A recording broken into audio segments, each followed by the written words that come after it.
হবে সম্ভবত ডক্টর রেজাউল করিম। ওনাকে প্রশ্ন করেছিল পিয়ারের উপরে, উনি বললেন এইটা এত ইম্পর্টেন্ট ব্যাপার, এটা রাখি, অন্য কথা আমরা চাই recognition of the July declaration, recognition of July, যেটা আমরা সনদ বলি আর ঘোষণা, দুটো জিনিস তো, এই দুটোর রেকগনিশন দরকার। আমি বললাম তাহলে ভাই আমাদের সমাধান হয়ে গেল। এদিক দিয়ে জনাব সালাউদ্দিন বলেছেন তার দলের পক্ষ থেকে তিনি গণভোট মেনে নিতে রাজি আছেন। সেটা নিয়ে একটু বলবো, বেশি রত্না করবো না কোনোটাই। আবার আপনারা যদি পিয়ারের প্রশ্নটা ছেড়ে দেন তাহলে তো আমাদের সমস্যার সমাধান হয়। লম্বা কোনো এজেন্ডা নেবার সময় নাই এখন। যখন আমরা আন্দোলনটা শুরু করছি, খসরু ভাই আছেন, সাকিব আছেন, তখন আমাদের সামনে ছিল সংস্কার করতে হবে পরিপূর্ণ। আমাদের একটা দলের নামই তো রাষ্ট্র সংস্কার আন্দোলন, আমাদের জোটের।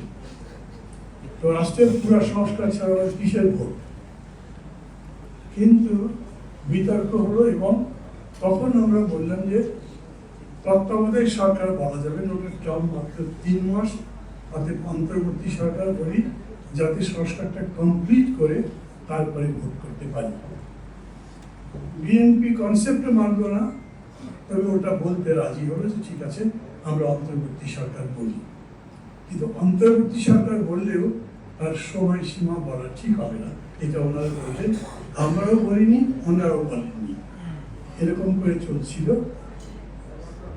বলতে পারেন আমাদের চিন্তার বাইরেই, খুব অপ্রত্যাশিত ভাবেই বলতে পারেন যে ফ্যাসিবাদের যেভাবে পতন হয়ে গেল, তারপরে প্রশ্নটা তো সামনে আসলো কি হবে।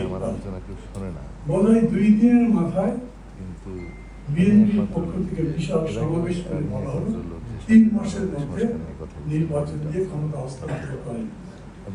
বিএনপির লোকজন খুব অসন্তুষ্ট হয়ে গেল, রক্তের দাগই শুকায়নি, এখনই ক্ষমতা যায়।